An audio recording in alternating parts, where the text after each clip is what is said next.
Vice Admiral retired Ibok Ibas, do solemnly swear, affirm, that I will be faithful and bear true allegiance to the Federal Republic of Nigeria, that I will preserve, protect, and defend the Constitution of the Federal Republic of Nigeria. Amen.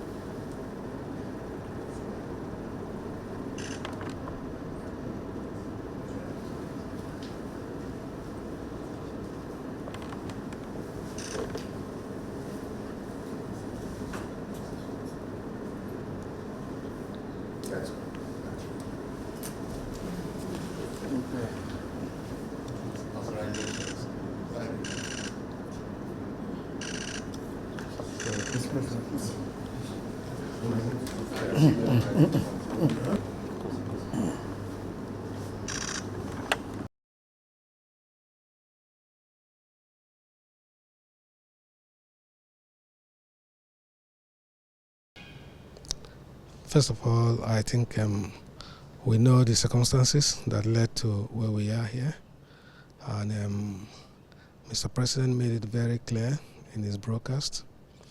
And if the main issue is that of maintaining law and order in the state, I think for any meaningful activities to take place in Rivers State, that is the utmost task that I have, to work together with all other stakeholders to ensure that we bring peace, order, and security and stability to the people and government of Rivers State and Nigeria at large.